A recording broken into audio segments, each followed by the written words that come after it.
Hello everyone, welcome back to D&D Stories. I do apologize for the long absence. I caught the flu and basically couldn't talk for roughly 2 weeks or so, and afterwards I had to deal with some personal family stuff.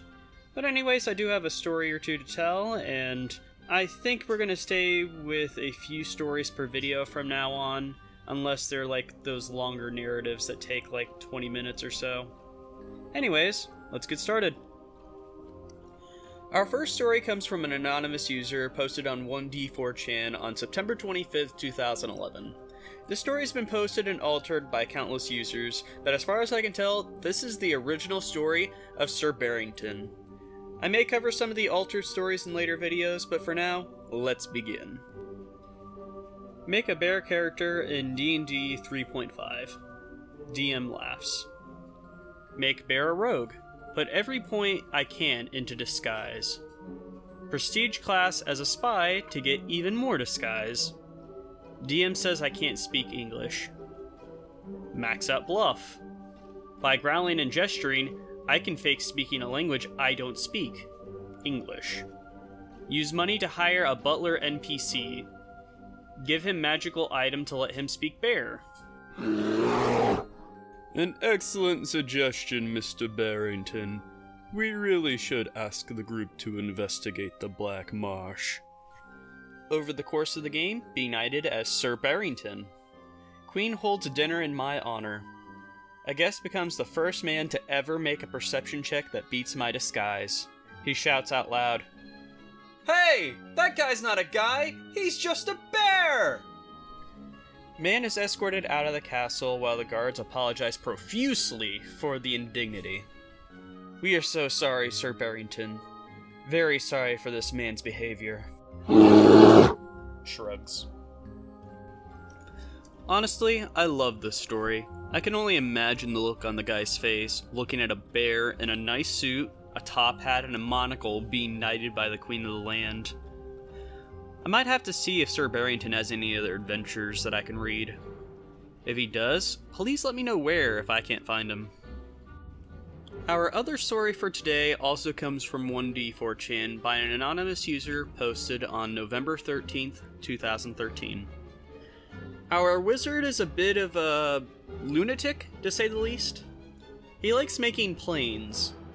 Planes. Plural.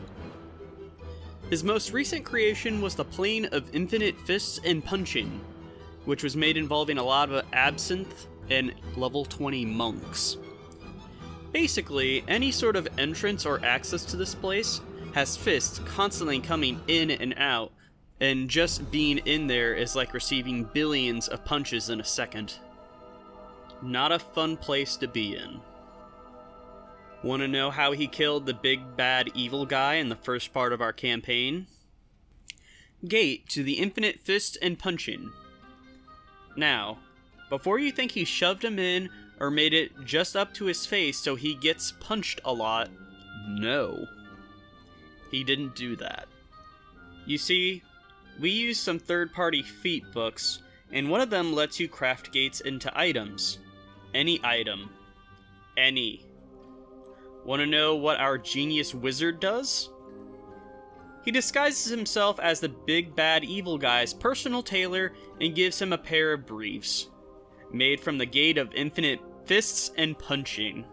They activate on a command word. Do you know what that command word is? Splendid!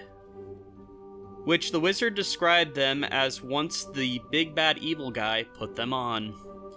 He was infinitely punched in the dick and ass by level 20 monks until he died. Fucking wizards, man.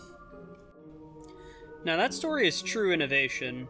I am that kind of sadistic with items, and I give that wizard mad props for making such an awesome item. I can't really think of how the plane would function mechanically in-game, but it was too funny not to tell. Thinking about the item a little bit, in 5e, that would have costed around 50,000 gold and roughly 48 weeks of creation time to actually make that. But still, it was an awesome item, and I probably would have allowed it. Anyways, this video is probably going to be a little shorter than I normally would like, but I'm still trying to get into the full swing of how to do these whole D&D stories and the like, Reddit instances of the D&D stories, since I know they get a lot of their stories from 4chan and such, but I'll figure it out eventually. But I think I'm going to spend a little more time actually doing some editing with this episode, see if you guys like the format that I make it in, and I'm probably going to end up censoring myself a few times just to see how that works out. Anyways, I hope you enjoyed what I had to offer today, and I hope you have a great day. Bye.